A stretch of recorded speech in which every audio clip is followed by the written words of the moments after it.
नमस्कार दोस्तों। कास क्लासेज में मैं चंद्रहास एक बार फिर से आप सभी का स्वागत करता हूं। आशा करता हूं कि मेरा पूरा कास क्लासेज का परिवार अच्छा होगा, शानदार होगा, सभी खुशहाल होंगे, सभी के परिवार में खुशहाली होगी और बहुत बेहतरीन तरीके से पूरा कास क्लासेज का परिवार आने वाले एग्जाम्स की तैयारी कर रहा होगा। प्यारे साथियों, उसी तैयारी को और बेहतरीन बनाने के लिए, उसी तैयारी को और ज़बरदस्त बनाने के लिए मैं आपके सामने एक बार फिर से बहुत ही शानदार करंट अफेयर लेके आया हूँ। पहले हम इस वीडियो के अंदर करंट अफेयर के क्वेश्चन पढ़ेंगे, उसके बाद में जो हम भारत दर्शन है, भारत का दर्शन करेंगे एकदम, और जो बहुत ही ज़्यादा इंपॉर्टेंट पॉइंट है, जो स्टैटिक जीके के जो एग्जाम्स में पूछे जाते हैं, उन पॉइंटों का जिक्र भी हम इस वीडियो के अंत में करेंगे। तो आप वीडियो को शुरुआत से अंत तक देखना, और आपने अभी तक हमारा चैनल सब्सक्राइब नहीं किया है तो चैनल को सब्सक्राइब कर ले, ताकि जब भी लेटेस्ट वीडियो आए सबसे पहले दोस्तों आप तक पहुंच सके। तो ठीक है, चलिए आज का अपना पहला क्वेश्चन की तरफ बढ़ते हैं। आज का हमारा पहला क्वेश्चन है, आज का फर्स्ट क्वेश्चन, हाल ही में अल नजाहा सैन्य अभ्यास किन देशों के बीच हुआ है? हाल ही के अंदर भाई साहब एक सैन्य अभ्यास हुआ है जिसका नाम अल नजाहा सैन्य अभ्यास है। अल नजा है, अल नजा है जो सेना का जो अभ्यास है, सेना अभ्यास, ये सेना अभ्यास दोस्तों कौन से दो देशों के बीच में हुआ है? तो आप बता देना, भारत और ओमान के बीच में हाल ही में एक सेना अभ्यास हुआ है जिसका नाम से क्या है? तो आप बताएंगे अल नजाहा, जिसका नाम है अल नजाहा। और ये अल नजाहा सैन्य अभ्यास कौन से दो देशों के बीच में हुआ है? तो आप बताएंगे दोस्तों, भारत और ओमान के बीच में हुआ है।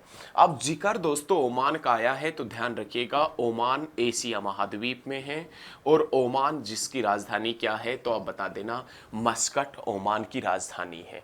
बहुत ही जबरदस्त क्वेश्चन है दोस्तों, मेरे साथ में अंत तक बने रहना।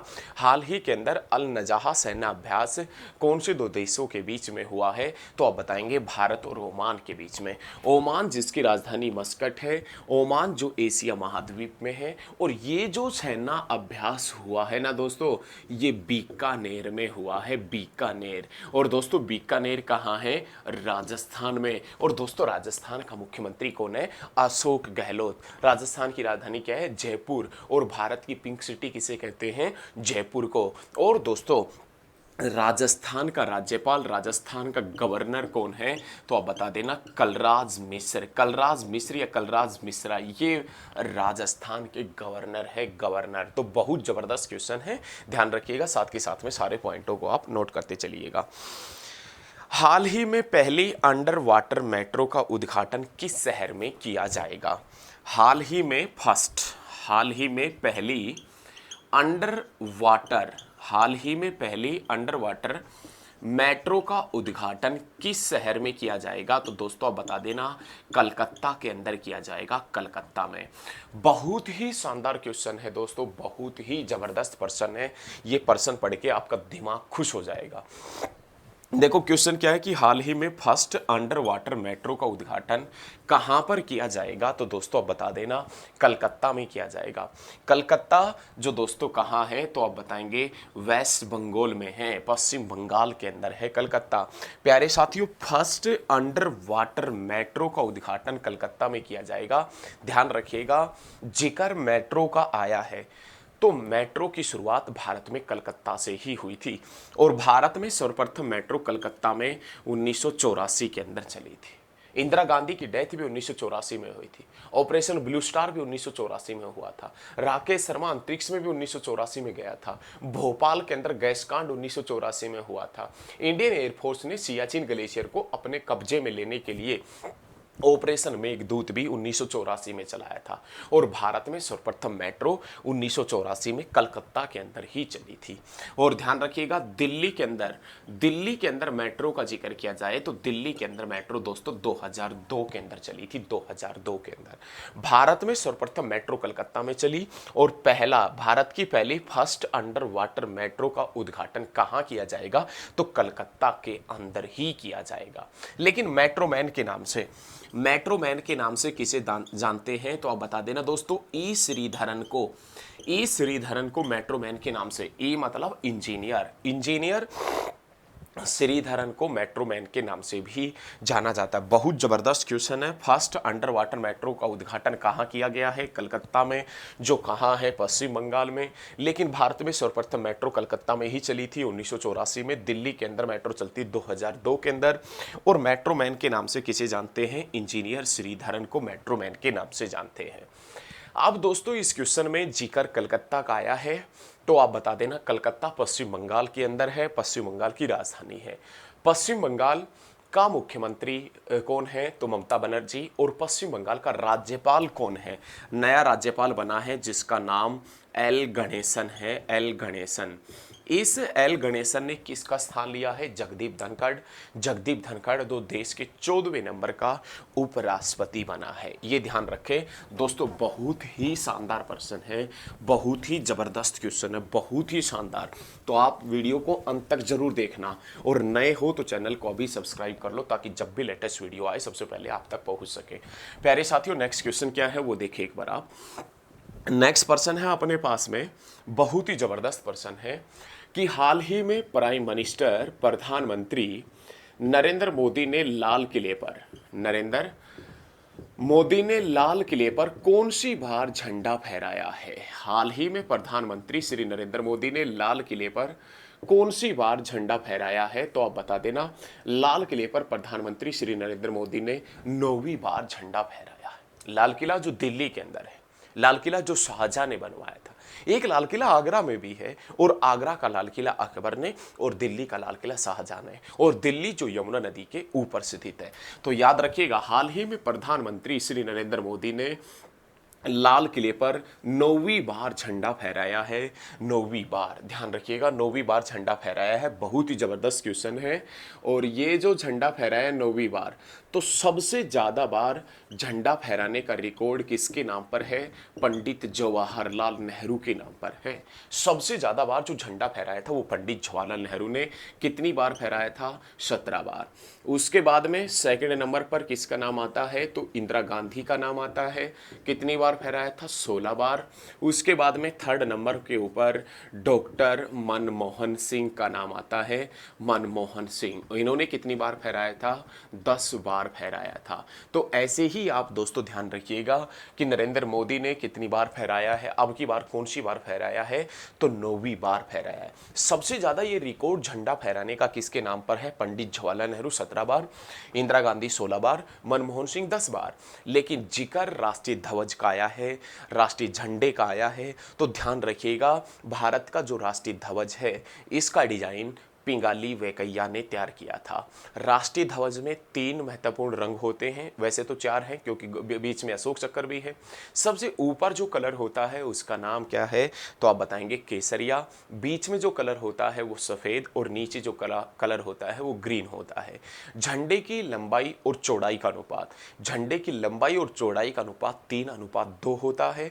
और ये झंडा जो भारतीय संविधान निर्मात्री सभा ने कब अपनाया था? तो 22 जुलाई 1947 में। 22 जुलाई 1947 में संविधान निर्मात्री सभा ने भारतीय झंडे को संविधान के अंदर अपनाया था, या भारत के संविधान में अपनाया था 22 जुलाई 1947 के अंदर। बहुत जबरदस्त क्वेश्चन है। नेक्स्ट क्वेश्चन की तरफ हम बढ़ेंगे। नेक्स्ट पर्सन क्या है? सेकंड पर्सन वो देखें अपने पास में। नेक्स्ट क्वेश्चन देखें। हाल ही में खेलो इंडिया महिला हॉकी लीग अंडर 16 कहां आयोजित की जाएगी? हाल ही में खेलो इंडिया, हाल ही में खेलो इंडिया महिला हॉकी लीग, महिला हॉकी लीग, खेलो इंडिया महिला जो हॉकी लीग है इसका आयोजन दोस्तों कहाँ किया जाएगा? तो आप बता देना। इसका आयोजन न्यू दिल्ली में किया जाएगा। और न्यू दिल्ली के अंदर कहाँ पर? तो छत्रसाल जो स्टेडियम है वहाँ पर किया जाएगा। इसके अंदर कुल टीम कितना हिस्सा लेगी? तो 16 टीम हिस्सा लेगी।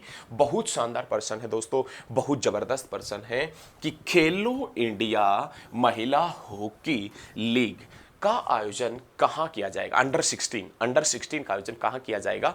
तो दिल्ली में। और इसके अंदर टोटल कितनी टीमें हिस्सा लेने वाली है? 16 टीमें हिस्सा लेने वाली है, जो नई दिल्ली के अंदर आयोजित किए जाएंगे। महिला आईपीएल, देखो पहले पुरुष आईपीएल भी होता था, पुरुष तो 2008 से चलता आ रहा है, अब महिला आईपीएल भी होगा। और महिला जो इंडियन प्रीमियर लीग है, महिला जो आईपीएल है, इसकी शुरुआत भाई साहब कब से बता रहे हैं? तो इसका जो पहला संस्करण है ना, पहला संस्करण, वो बताया जा रहा है कि मार्च में होगा, मार्च में। ध्यान रखिएगा, बहुत शानदार प्रश्न है। महिला आईपीएल की शुरुआत 2022 में हुई है, सॉरी 2023 में होगी। ऐसा बताया जाता है कि महिला आईपीएल की शुरुआत 2023 में होगी और मार्च 2023 में महिलाओं का पहली बार आईपीएल होगा। आईपीएल मतलब इंडियन प्रीमियर लीग। और पुरुष आईपीएल की शुरुआत या आईपीएल की शुरुआत 2008 में हुई थी। आईपीएल की शुरुआत कब हुई थी तो आप बता देना, 2008 के अंदर। और वर्तमान में आईपीएल का स्पॉन्सर कौन है? तो टाटा ग्रुप है, जिसकी स्थापना 1868 के अंदर हुई थी। प्यारे साथियों, वीडियो को यदि अच्छी लग रही है तो वीडियो को शेयर जरूर करें, क्योंकि आपका एक शेयर मेरे लिए बहुत ही फायदेमंद होगा। तो आपसे रिक्वेस्ट है कि वीडियो को साथ के साथ में शेयर करते चलिएगा, बहुत ही जबरदस्त वीडियो है। उसके बाद में नेक्स्ट क्वेश्चन की तरफ बढ़ें तो भाई साहब बहुत ही जबरदस्त प्रश्न है, बहुत ही शानदार। किस राज्य सरकार ने बाल आशीर्वाद योजना शुरू की है? किस राज्य सरकार ने बाल आशीर्वाद योजना, अरे बहुत जबरदस्त क्वेश्चन है दोस्तों। किस राज्य सरकार ने बाल आशीर्वाद योजना शुरू की है? किस राज्य सरकार ने बाल आशीर्वाद योजना शुरू की है? किस राज्य सरकार ने बाल आशीर्वाद योजना शुरू की है? बाल आशीर्वाद योजना, बाल आशीर्वाद योजना की जिक्र करें तो मध्य प्रदेश सरकार ने बाल आशीर्वाद योजना शुरू की। अब बाल आशीर्वाद योजना के अंदर मध्य प्रदेश सरकार ऐसा क्या करेगी? तो प्यारे साथियों आप बता देना, बाल आशीर्वाद योजना के अंदर जो मध्य प्रदेश की सरकार है ना, मध्य प्रदेश की सरकार वो अनाथ बच्चों की सहायता करेगी। अनाथ बच्चों की सहायता करेगी, अनाथ बच्चों की सहायता करेगी। और जो बच्चे अनाथ हैं, जिनकी एज 18 से 24 साल तक है, उनको 5,000 रुपए की सहायता भी दी जाएगी। ध्यान रखिएगा, अनाथ बच्चों की सहायता के लिए, अनाथ बच्चों की देखरेख के लिए हाल ही में बाल आशीर्वाद योजना की शुरुआत कौन से राज्य की सरकार ने की है? तो आप बता देना, मध्य प्रदेश की सरकार ने की है। अब मध्य प्रदेश की सरकार ही कौन है? मध्य प्रदेश के अंदर किसकी सरकार है? तो आप बता देना दोस्तों, मध्य प्रदेश में सरकार है बीजेपी की। और वहां का जो मुख्यमंत्री है ना, वो शिवराज सिंह चौहान है, शिवराज सिंह चौहान। ध्यान रखिएगा, शिवराज सिंह चौहान मध्य प्रदेश का। और यदि बात करें गवर्नर की तो मंगू भाई सी पटेल, मंगू भाई सी पटेल, ये मध्य प्रदेश का गवर्नर है दोस्तों, गवर्नर। दोस्तों मध्य प्रदेश की राजधानी तो भोपाल है, और भोपाल जो बेतवा नदी के ऊपर है, बेतवा जो यमुना की सहायक है, यमुना जो गंगा की सहायक है, गंगा जो गंगोत्री से निकलती है, गंगोत्री जो उत्तराखंड के अंदर स्थित है। लेकिन बाल आशीर्वाद योजना जो कौन से राज्य सरकार ने शुरू की है? मध्य प्रदेश, जिसका मुख्यमंत्री शिवराज सिंह चौहान, गवर्नर मंगू भाई सी पटेल है। ध्यान रखना। किस राज्य सरकार ने हाल ही में धर्म स्वतंत्रता विधेयक 2022 पारित किया है? किस राज्य सरकार ने धर्म स्वतंत्रता विधेयक, किस राज्य सरकार ने धर्म स्वतंत्रता विधेयक, मतलब धर्म की स्वतंत्रता से रिलेटेड धर्म स्वतंत्रता विधेयक 2022 पारित किया है? बहुत शानदार प्रश्न है। किस राज्य सरकार ने दोस्तों धर्म स्वतंत्रता विधेयक 2022 पारित किया है? धर्म की स्वतंत्रता से मतलब आप समझ रहे होंगे, यदि कोई व्यक्ति जिस धर्म से है वो उस धर्म में स्वतंत्र रूप से रहें, यदि कोई उसके खिलाफ धर्म बदलने की कोशिश करता है तो सरकार ने सजा का प्रावधान भी दिया है, और सरकार ने उसके ऊपर जुर्माना लगाने की घोषणा भी की है, कम से कम 10 साल की सजा है। तो धर्म स्वतंत्रता विधेयक मतलब धर्म जो आपका है उसमें स्वतंत्र तरीके से रहो। कोई भी यदि गैर धर्म का आके आपके धर्म को चेंजमेंट करवाता है, किसी प्रकार का लोभ लालच देता है, तो उनका इलाज करने के लिए धर्म स्वतंत्रता विधेयक हाल ही में किस सरकार ने स्टार्ट किया है? तो हिमाचल प्रदेश की सरकार ने पारित किया है। किस राज्य सरकार ने धर्म स्वतंत्रता विधेयक 2022 को पारित किया है? तो हिमाचल प्रदेश की सरकार ने। हिमाचल प्रदेश जिसकी राजधानी दो है, एक शिमला और एक धर्मशाला, एक शिमला और एक धर्मशाला। और हिमाचल प्रदेश का मुख्यमंत्री का जिक्र किया जाए तो जयराम ठाकुर। जयराम ठाकुर दोस्तों ये हिमाचल प्रदेश का मुख्यमंत्री है। और हिमाचल प्रदेश का राज्यपाल देखा जाए तो हिमाचल प्रदेश का राज्यपाल है राजेंद्र विश्वनाथ अर्लेकर। राजेंद्र विश्वनाथ अर्लेकर ये हिमाचल प्रदेश का क्या है? तो दोस्तों आप बता देना, राज्यपाल है, राज्यपाल। तो प्यारे साथियों, मेरे साथ में अंत तक बने रहना और वीडियो अच्छी लग रही है तो कमेंट भी करना, लाइक भी करना और बताना ज़रूर कि वीडियो कैसी लगी। और यदि अभी तक आपने चैनल को सब्सक्राइब नहीं किया है तो चैनल को सब्सक्राइब कर ले ताकि जब भी लेटेस्ट वीडियो आए सबसे पहले आप तक पहुंच सके। जेके टायर एंड इंडस्ट्री के ब्रांड एम्बेसडर कौन बने हैं? जेके टायर, जेके टायर का नाम आपने सुना होगा। JK Tyre, JK Tyre, JK Tyre and industry, JK Tyre and industries के नए चेयरमैन कौन बने हैं? सॉरी, नए ब्रांड एम्बेसडर कौन बनाए गए हैं? चेयरमैन नहीं, ब्रांड एम्बेसडर। हाल ही के अंदर जेके टायर, जेके टायर एंड इंडस्ट्री के नए चेयरमैन सॉरी ब्रांड एम्बेसडर कौन बने हैं? हाल ही में जेके टायर एंड इंडस्ट्री के ब्रांड एम्बेसडर कौन बने हैं? तो आप बता देना, नारायण कार्तिकेयन। नारायण कार्तिकेयन, नारायण कार्तिकेयन। ये भाई साहब ध्यान रखिएगा, नारायण कार्तिकेयन जो है, कार्तिकेयन, नारायण कार्तिकेयन, ये जेके टायर एंड इंडस्ट्री के नए ब्रांड एम्बेसडर बने हैं। जेके टायर एंड इंडस्ट्री के नए जो ब्रांड एम्बेसडर बने हैं वो कौन बने हैं? नारायण कार्तिकेयन बने हैं। और जेके टायर एंड इंडस्ट्री की स्थापना दोस्तों कब हुई थी? तो आप बता देना, 1951 के अंदर जेके टायर एंड इंडस्ट्री की स्थापना हुई थी। नेक्स्ट क्वेश्चन, हाल ही में रूसी रॉकेट, हाल ही में रूसी रॉकेट, एक अपने पास में नहीं, रूस के पास में एक रॉकेट है जिसका नाम है सोयुज। Soyuz, Soyuz. उसने एक सैटेलाइट छोड़ा है जिसका नाम है खयाम। खयाम सैटेलाइट है, बहुत जबरदस्त पर्सन है, बहुत ही शानदार पर्सन है। हाल ही में रूसी रॉकेट सोयुज ने, हाल ही में रूसी रॉकेट सोयुज ने किस देश का खयाम उपग्रह छोड़ा है? हाल ही में रूसी रॉकेट सोयुज ने किस देश का खयाम उपग्रह छोड़ा है? तो आप बता देना दोस्तों, कौन से देश का छोड़ा है? तो आप बताएंगे ईरान का। दोस्तों ईरान कौन से महाद्वीप में है?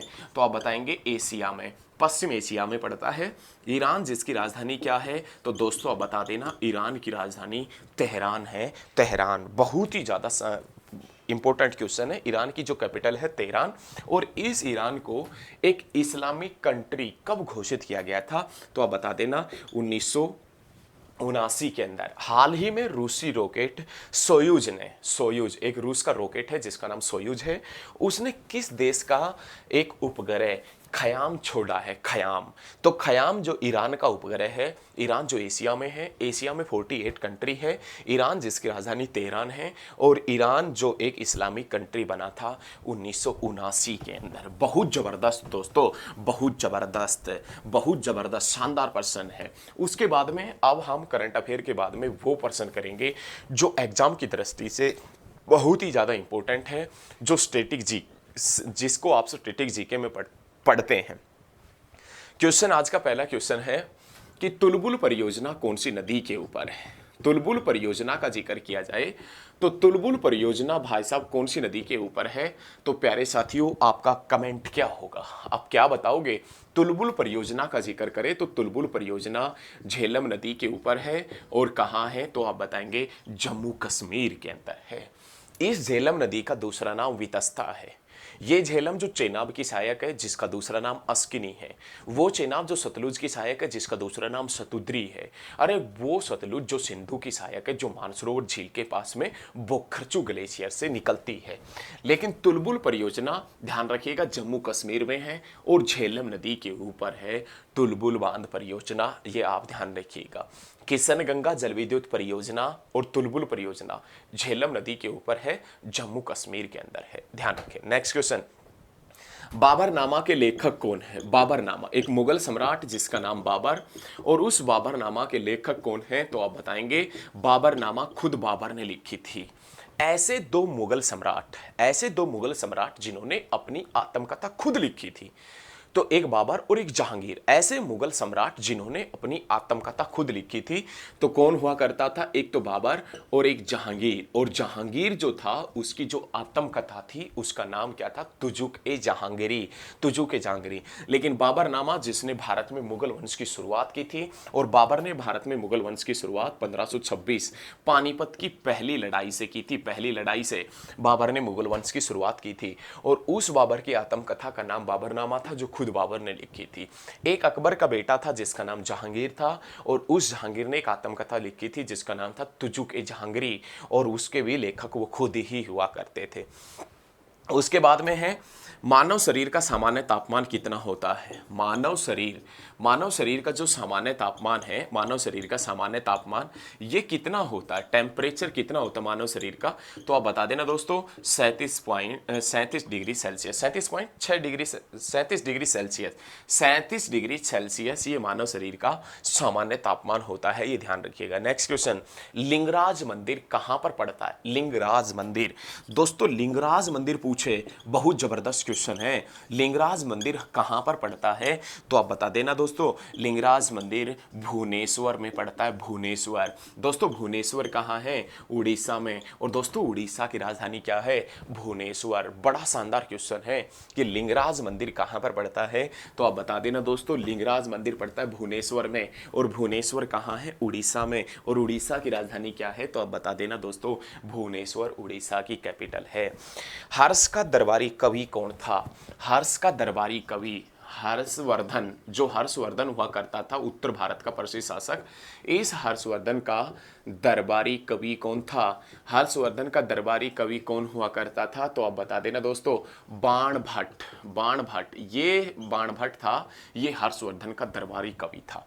हर्षवर्धन जो वर्धन वंश का शासक हुआ करता था, हर्षवर्धन जिसका जन्म 590 में हुआ था, हर्षवर्धन जो राजा 606 में बना था और 647 तक रहा था। इस हर्षवर्धन की पहली राजधानी दोस्तों थानेसर थी, दूसरी राजधानी कन्नौज थी। और कन्नौज कहां पर पड़ता है? तो आप बता देना दोस्तों, उत्तर प्रदेश में पड़ता है।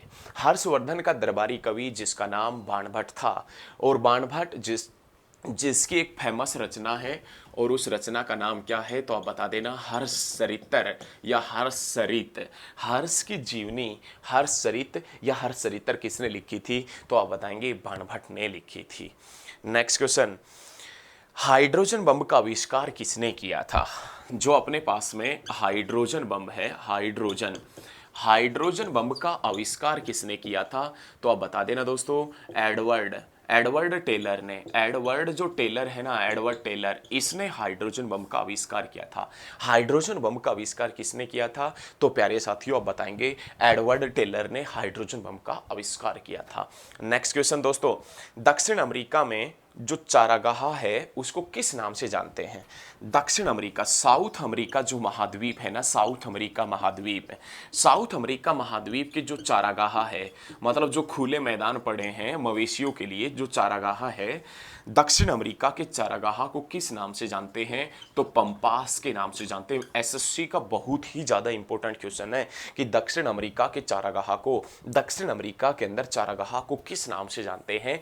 पंपास के नाम से जानते हैं, पंपास के नाम से। तो प्यारे साथियों, मेरे द्वारा दी गई जानकारी आपको अच्छी लगी हो तो इस वीडियो को ज्यादा से ज्यादा स्टडी ग्रुप में आप शेयर करना, मेरे साथ में बने रहना। रोज सुबह मिलेंगे एक नई करंट अफेयर के साथ में।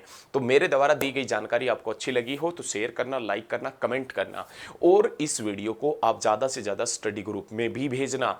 और आप अपने दोस्तों से बोले कि वो कास्ट क्लासेस के ऊपर आए और सबसे जबरदस्त तरीके से यहां पर करंट अफेयर की तैयारी करें। आज के लिए इतना ही। जय हिंद, जय भारत, धन्यवाद दोस्तों।